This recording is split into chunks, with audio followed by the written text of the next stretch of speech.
Sixth সেমিস্টারে যেসব ছাত্রছাত্রীদের ডিএসই এডুকেশন রয়েছে, এছাড়াও যারা ফালাকাটা কলেজে পড়ছো, তোমাদের ইন্টারনালে ছোট প্রশ্ন যেহেতু আসবে, তাই তোমাদের কয়েকটি ছোট প্রশ্ন আমি বলে দিচ্ছি।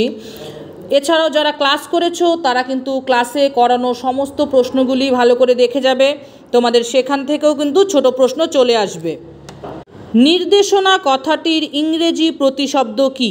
Guidance, GUIDENCE, guidance. গাইডেন্স শব্দটি কোথা থেকে এসেছে? ইংরেজি শব্দ গাইড থেকে, GUIDE, গাইড থেকে। পরামর্শদান কথাটির অর্থ কি? ইংরেজি কাউন্সিল, COUNCEL শব্দ থেকে COUNCIL, কাউন্সিল অর্থাৎ পরামর্শদান শব্দটি এসেছে। নির্দেশনাকে কতগুলি ভাগে ভাগ করা যায়?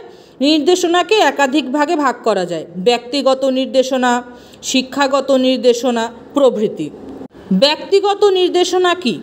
ব্যক্তির ব্যক্তিগত সমস্যা সমাধানে যে নির্দেশনা দেওয়া হয় তাকে ব্যক্তিগত নির্দেশনা বলে। শিক্ষাগত নির্দেশনা কি? শিক্ষার্থীদের শিক্ষাক্ষেত্রে নানা ধরনের সমস্যা সমাধানের জন্য যে সমস্ত নির্দেশনা দেওয়া হয় তাকেই শিক্ষাগত নির্দেশনা বলে। বৃত্তিমূলক নির্দেশনা কি? বৃত্তির প্রয়োজনে যে নির্দেশনা দেওয়া হয় তাকেই বৃত্তিমূলক নির্দেশনা বলা হয়। পরামর্শদান প্রক্রিয়াকে কয় ভাগে ভাগ করা যায়? দুই ভাগে, প্রত্যক্ষ পরামর্শদান এবং পরোক্ষ পরামর্শদান। প্রত্যক্ষ পরামর্শদান কাকে বলে? যে পরামর্শদান প্রক্রিয়ায় ব্যক্তিকে সামনাসামনি পরামর্শ দেওয়া হয় তাকে বলা হয় প্রত্যক্ষ পরামর্শদান। ফোবিয়া কি? অহেতুক ভয় পাওয়াকেই ফোবিয়া বলা হয়। অটিজম কি? সঠিকভাবে কথা বলতে না পারাকে অটিজম বলা হয়। প্রতিভাবান শিশু কাকে বলা হয়? যেই সকল শিশু অন্যান্য শিশুদের থেকে এক বা একাধিক ক্ষমতায় পারদর্শী তাদের প্রতিভাবান শিশু বলা হয়। ব্যক্তিগত পরামর্শদান কি? ব্যক্তি যখন এককভাবে কাউকে পরামর্শ দেয় তাকে ব্যক্তিগত পরামর্শদান বলে। দলগত পরামর্শদান কি?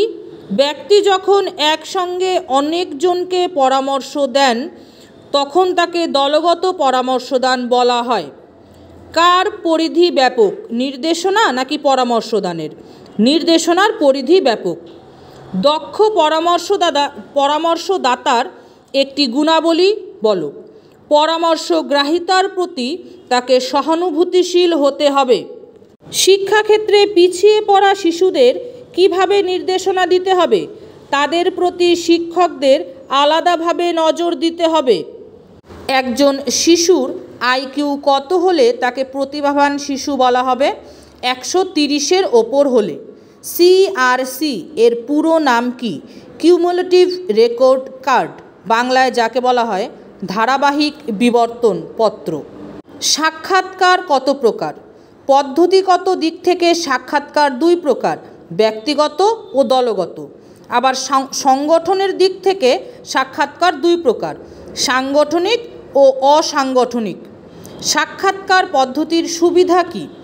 সাক্ষাৎকারীদের মুখের আবেগ, অনুভূতি, মেজাজ, অসহিষ্ণুতা, মনোভাব, দৈহিক সঞ্চালনা ইত্যাদি পর্যবেক্ষণ করা যায়। মূল্যায়নের কৌশলকে কয় ভাগে ভাগ করা যায়? 3 ভাগে, পরীক্ষামূলক, আত্মবৃত্তিমূলক ও পর্যবেক্ষণমূলক কৌশল।